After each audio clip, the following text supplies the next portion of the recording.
अस्सलाम वालेकुम, मैं मंजर हसन। वेलकम आपका study point online classes and Hind Guru IAS academy में।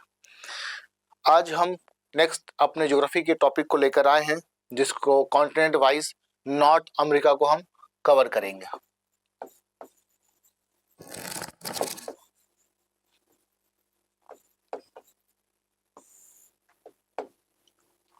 नॉर्थ अमेरिका जो है ये थर्ड लार्जेस्ट कॉन्टिनेंट है after Asia and Africa.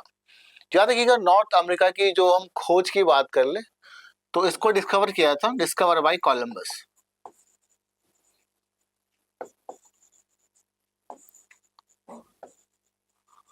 Columbus in 1492 Columbus ढूंढने निकला था भारत को। हम थोड़ा सा हिस्ट्री की तरफ थोड़ा सा मूव करते हैं। 1453 में एक एम्पायर आया था, ऑटोमन एम्पायर। ऑटोमन एम्पायर ने ब्लॉक कर दिया जो कि भारत के साथ एक लैंड ट्रेड रूट था जो तुर्की होते हुए भारत पहुंचते थे। ऑटोमन एम्पायर ने कहा कि हम किसी भी यूरोपियन कंट्री को भारत इस लैंड रूट से जाने नहीं देंगे। और याद रखिए, भारत उस समय मसालों के लिए एक लार्जेस्ट एक्सपोर्टर था। पूरे वर्ल्ड में आज भी मसालों में भारत नंबर 1 है। तो फाइनली 1453 के बाद बहुत से यूरोपियन कंट्री ने कहा कि हम भारत को ढूंढ निकालेंगे सी रूट से, जिसको बोला गया cape trade route with India. Finally Columbus they want to discover India, but his compass was failed and he was discover America. जैसे अमेरिका पहुंचा, इसने वहां को लोगों को जो नेटिव अमेरिकन थे उनको नाम दिया रेड इंडियंस। तो याद रखिए, कोलंबस भारत खोजने निकला था, बट वो उसने खोज कर डाली अमेरिका की, वो फेल हो गया। बाद में वास्को डी गामा ने 1498 में सक्सेसफुली भारत को ढूंढ निकाला और केप ट्रेड रूट डिस्कवर किया और reach out to Calicut in Kerala. Now we are going to discuss North America. अब ज्योग्राफिकल पे हम आ जाए, थोड़ा थोड़ा पॉइंट्स हम देख लें क्या क्या इसमें इंपॉर्टेंट पॉइंट्स है जो आपके कॉम्पिटिटिव पॉइंट से बड़ा मतलब इंपॉर्टेंट हो सकता है, जहां से क्वेश्चंस मिलते हैं।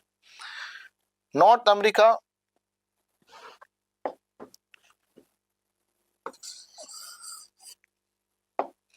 नॉर्थ अमेरिका में कुछ इंपॉर्टेंट पॉइंट याद रखिएगा।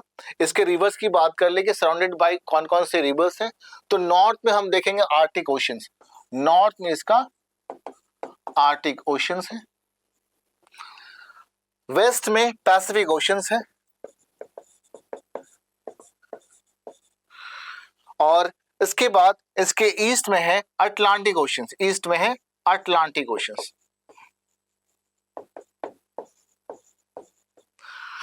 और साउथ ईस्ट में है कैरिबियन सी, साउथ ईस्ट में है कैरिबियन सी। और तो अब एक बार फिर से देख लें, इसके वेस्ट में पड़ेगा आपका पैसिफिक ओशन, ईस्ट में है अटलांटिक ओशंस, नॉर्थ में है आर्टिक ओशंस और साउथ में है इसके कैरिबियन सी और पैसिफिक ओशंस। तो इसके सराउंडेड के बाद कुछ इंपॉर्टेंट पॉइंट्स। नॉर्थ अमेरिका में टोटल जो नेशंस है, इट हैज 23 नेशंस, इसके पास 23 नेशंस है। It has 23 Nations, total Nations जो इस कॉन्टिनेंट में आएगा, इस कॉन्टिनेंट में 23 नेशंस है। इसमें कुछ इंपॉर्टेंट पॉइंट्स मैं आपको बता दूं। यूएस और कनाडा के बीच में एक लाइन डिवाइड करता है, एक लाइन डिवाइड करता है जिसको बोलते हैं 49 पैरेलल लाइन। 49 पैरेलल लाइन जो है divide make international boundary between US and Canada, और ये वर्ल्ड का लॉन्गेस्ट इंटरनेशनल बाउंड्री है। किसी देश के बीच में सबसे लंबा जो इंटरनेशनल बाउंड्री है वो है 49 डिग्री लैटिट्यूड, जो कि ये डिवाइड करता है कनाडा यूएस को। ये दुनिया की सबसे लंबी दो देशों के बीच में जो अंतर्राष्ट्रीय सीमाएं हैं वो सबसे लंबी सीमा है, लॉन्गेस्ट बाउंड्री, इंटरनेशनल बाउंड्री। इसको बोलते हैं 49 latitude parallel line, form a boundary between Canada and USA. अब इंपॉर्टेंट इंफॉर्मेशंस, कनाडा के अगर हम इसके सी कोस्ट को देखेंगे तो कनाडा जो है ये वर्ल्ड का लार्जेस्ट कोस्टल एरिया कवर करता है। क्वेश्चन पेपर में आता है कि which country has the largest coastal area. तो याद रखिएगा, लार्जेस्ट कोस्टल एरिया की बात करेंगे तो कनाडा के पास सबसे ज्यादा कोस्ट लाइन है। Canada has the longest coast line in the world. और आपको पता है कि वर्ल्ड में नंबर 1 एरिया वाइज जो कंट्री है वो रशिया है, और Canada is the second largest country area wise. Canada जो है वो दूसरा सबसे बड़ा देश है एरिया वाइज। और याद रखिएगा, कनाडा जो कंट्रीज है इसका लॉन्गेस्ट कोस्टल लाइन है, सबसे लंबा कोस्टल लाइन है। और कुछ इंपॉर्टेंट पॉइंट्स, एक लेक है इसमें, lake superior. Lake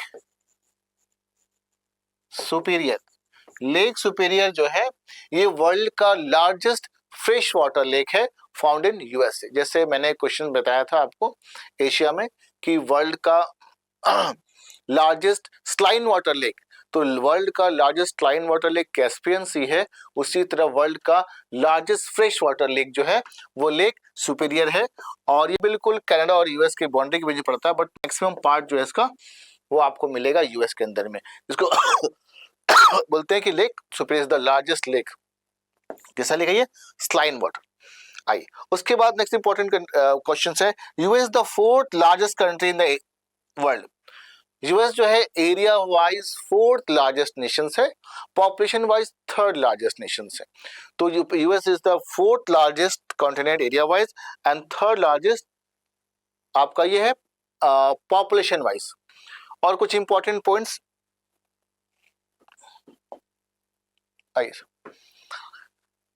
Canada has the largest news print in the world. World में सबसे ज्यादा कोई न्यूज प्रिंट देता है वो कौन देता है? कनाडा देता है न्यूज प्रिंट। और उसके बाद एक पैनामा कैनाल्स बनाया है। इस पैनामा कैनाल्स में क्या हुआ है कि आपका जो पैसिफिक ओशन और इसको दो ओशन को जोड़ता है, पैसिफिक ओशन और कैरिबियन सीज को और अटलांटिक ओशन को जोड़ता है।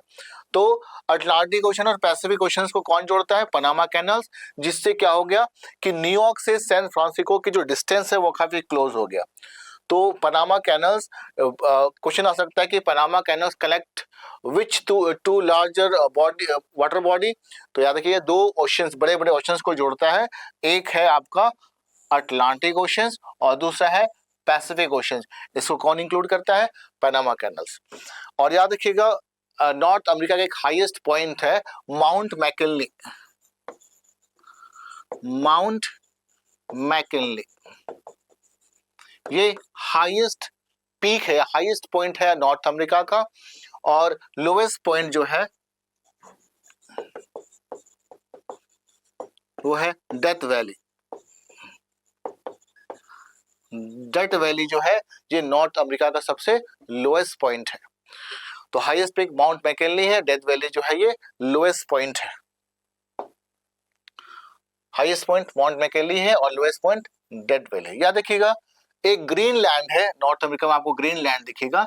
ये जो ग्रीन लैंड देख रहे हैं आप, ये ग्रीन लैंड वर्ल्ड का लार्जेस्ट आइलैंड है। वर्ल्ड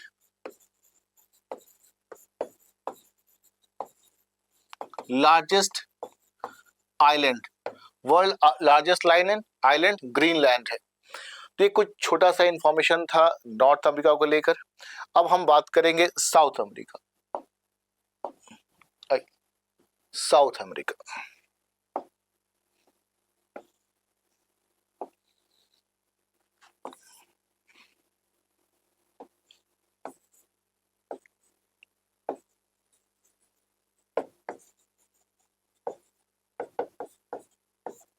तो ये साउथ अमेरिका जो कॉन्टिनेंट है बिल्कुल ट्रायंगल के जैसा दिखेगा। आपको कैसा दिखेगा? ये बिल्कुल एक ट्रायंगल के रूप में दिखता है, बिल्कुल एक ट्रायंगल के रूप में दिखता है।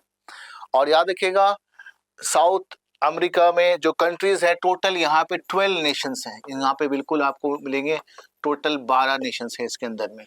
और ये इसलिए इंपॉर्टेंट है, कुछ इंपॉर्टेंट पॉइंट्स इसमें आपको बता दूं कि साउथ अमेरिका जो है यहाँ पर आपको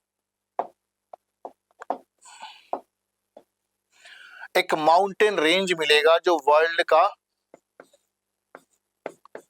का लॉन्गेस्ट माउंटेन रेंज है, वर्ल्ड का एक लॉन्गेस्ट माउंटेन रेंज है जिसको बोला गया है एंडीज माउंटेन।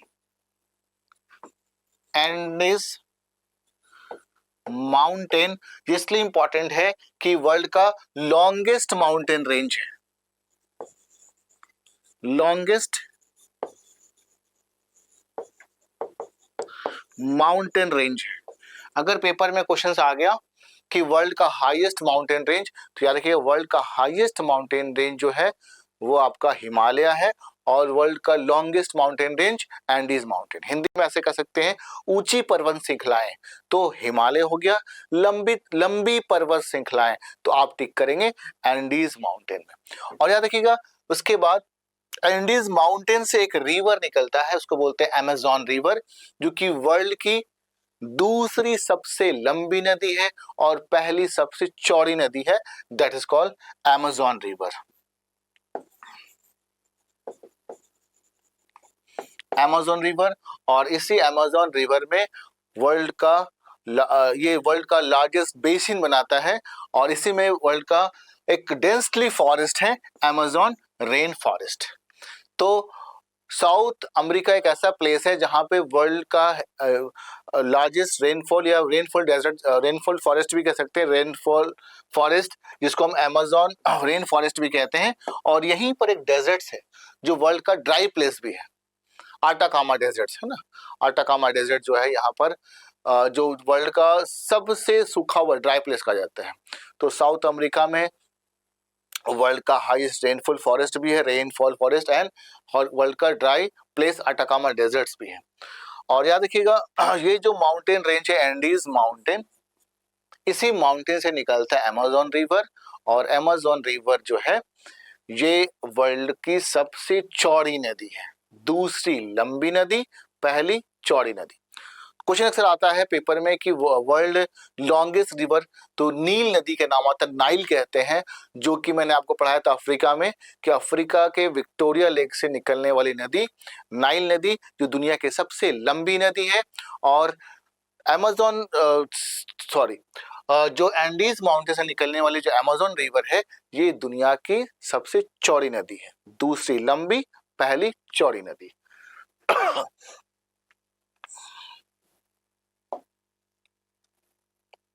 आइए, अब मैंने वैसे बताया कि अमेजोन में अटाकामा डेजर्ट्स भी है और लार्जेस्ट रेन फॉरेस्ट जो है अमेजोन रेन फॉरेस्ट भी है, तो दोनों प्लेस में मिलता है। अब ये इसमें एक इंपॉर्टेंट कंट्री है जिसका नाम है ब्राजील। ब्राजील इसलिए इंपॉर्टेंट है कि यहाँ से दो लैटिट्यूड क्रॉस करता है, इक्वेटर और tropic of Capricorn, both Capricorn. तो ब्राजील एक ऐसा कंट्री है जो नॉर्दर्न हेमिस्फीयर में भी है, साउदर्न हेमिस्फीयर भी है। इक्वेटर से ऊपर पड़ा ये नॉर्दर्न हेमिस्फीयर में भी है, और ये कैप्रिकॉर्न से नीचे साउदर्न हेमिस्फीयर में भी है। तो ब्राजील एक ऐसा कॉन्टिनेंट है through both equator and one of the tropic of Capricorn passes, यहाँ से दोनों पास करता है। और ब्राजील इसलिए इंपॉर्टेंट है कि ब्राजील को हम कहते हैं sugar bowl of the world, यहाँ पर sorry coffee bowl of the world, Raju कहते हैं हम coffee bowl of the world. Question आ गया कि sugar bowl of the world, तो क्यूबा का नाम आएगा, क्यूबा जो आपका नॉर्थ अमेरिका में है। अभी जो मैंने अभी कंटेंट पढ़ाया था नॉर्थ अमेरिका में एक छोटा सा आइलैंड है क्यूबा, तो sugar bowl of the world question आया तो क्यूबा को टिक करेंगे। अगर coffee bowl of the world आ गया तो ब्राजील को टिक करेंगे। लेकिन याद रखिएगा शुगर केन में ब्राजील है वर्ल्ड में नंबर। अगर शुगर केन की बात आ जाए कि गन्ने उत्पादन में नंबर 1 कौन है, तो शुगर केन में ब्राजील है। वर्ल्ड का लार्जेस्ट प्रोड्यूसर है शुगर केन का वो ब्राजील है, और कॉफी के भी उत्पादन में ब्राजील नंबर 1 है। तो ये इसलिए ब्राजील को हम कहते हैं coffee bowl of the world. उसके बाद यहाँ पर एक वेनेजुला कंट्री के यहाँ पर एक एंजल फॉल है, एंजल फॉल जो ओरिंको रिवर पे है, और ये वर्ल्ड का हाईएस्ट वाटरफॉल है। एंजल फॉल जो है ये वर्ल्ड का हाईएस्ट वाटरफॉल है जो कि पाया जाता है वेनेजुला में। तो it contain world highest waterfall angel fall and found in Venezuela.